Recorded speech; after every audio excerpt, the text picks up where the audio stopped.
But the study said that a majority, like 86 to 90%, are not just stressed, but they feel helpless and trapped and defeated. And this comes from a feeling of not having any control over situations, and yet... Well, they're stressed out. I think it sounds like they're concerned because they aren't prepared for what's going to come.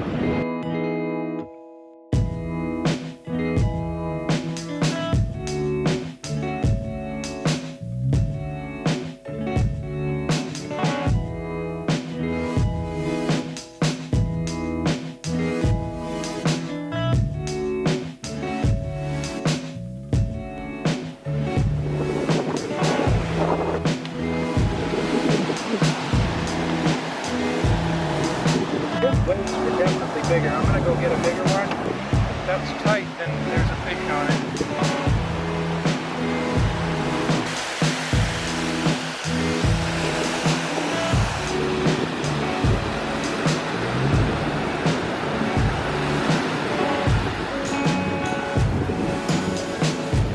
So I was just reading a study that has been done just recently that said that burnout is rising among the expat population. Now, to me, you have to be really careful with some of these studies, and you have to kind of discern who's, publishing these stories. I mean, excuse me, who's publishing these stories, studies that, expat burnout is endemic. Not because I don't believe that expat burnout is endemic. I actually do believe that, and especially since 2020, because of the uncertainty that every expat has witnessed. But the study said that a majority, like 86 to 90%, are not just stressed, but they feel helpless and trapped and defeated. And this comes from a feeling of not having any control over situations, and yet... Well, they're stressed out. I think it sounds like they're concerned because they aren't prepared for what's going to come. Well, and I think that people are also changing their priorities now.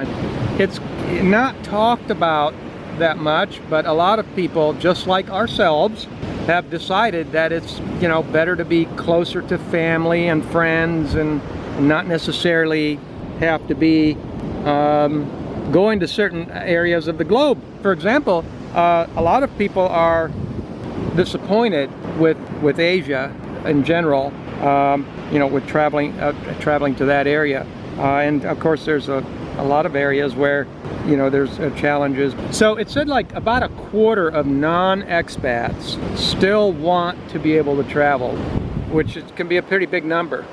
And so one of the consequences of this is that, in line with what I said in the other video about more people wanting to retire early lifestyle abroad earlier, that's the key, even if it means with less money.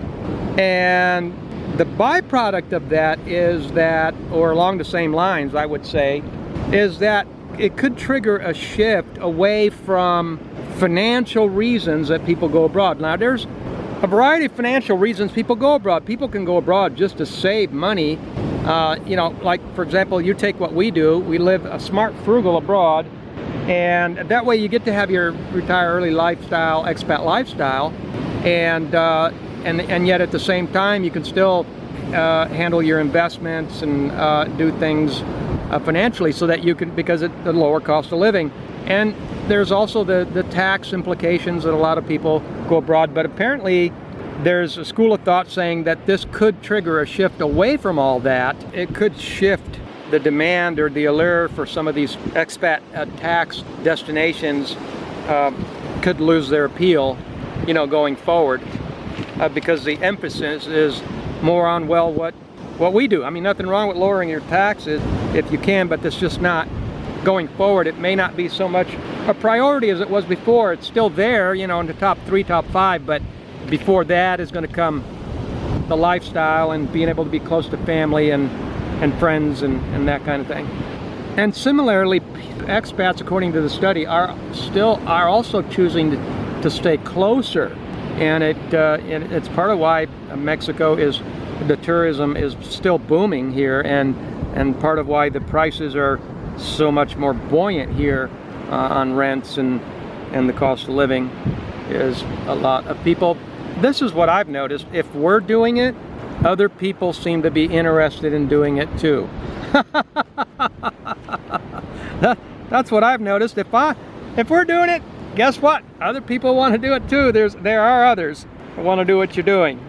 You know, there's a potential shift away from what they call long haul expating or travel, where people are going, say, from, you know, North America all the way to Asia, and so people would rather stay closer now and just be able to be in a situation where they can more easily, you know, take a short hop back and be back with their families and their friends, because, you know, who wants to not be able to go visit their ailing parents or family or this kind of thing because of some unforeseen thing.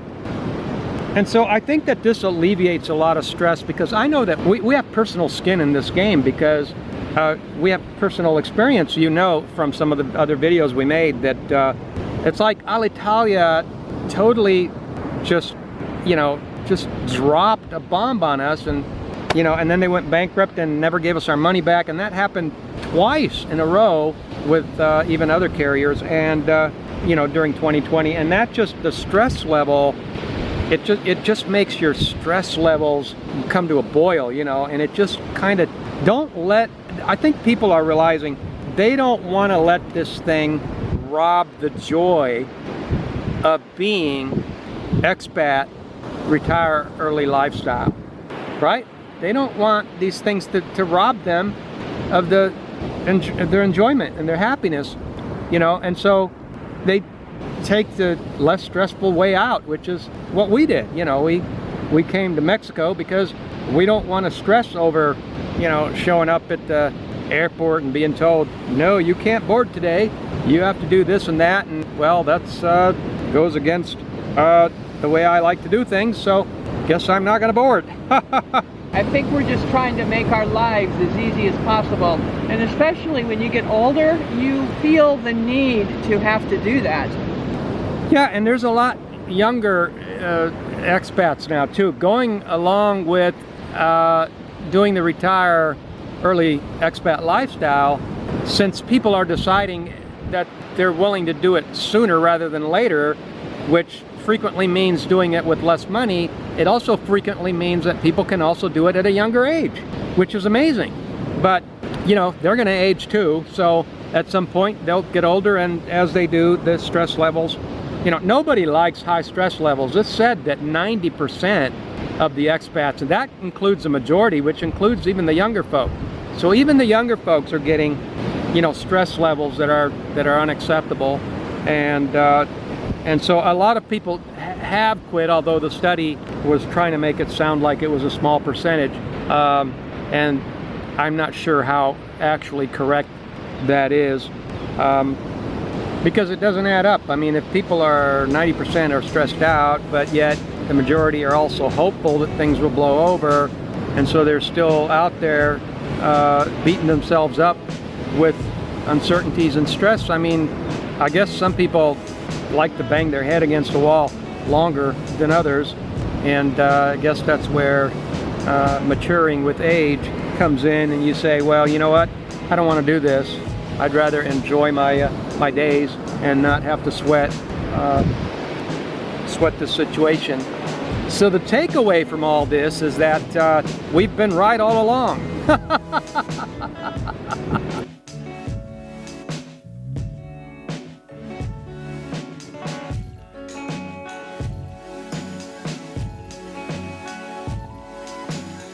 We've been right all along. Even though 11 years ago we were being called wasting your time because you're being frugal, smart frugal, why it's already cheap. So 11 years later, hate using the word vindicated, but this is what the studies are saying now. The people are finally figuring it out, and you know what? Congratulations. I'm glad for you. I'm glad you're in the same boat we are. And along those lines, I'm thinking about doing a free mini course. Some people have asked for tips on travel and travel tips, and I'm thinking about doing a free mini course. Let me know in the comments what you think of that. But you know, the tips and tricks that help you travel and do the things you want to do without breaking the bank and possibly even while being bankrupt. How do you like that? Okay, that's an overstatement. All right, well, I hope you got something out of that. Thanks for coming to the channel. Have a wonderful day.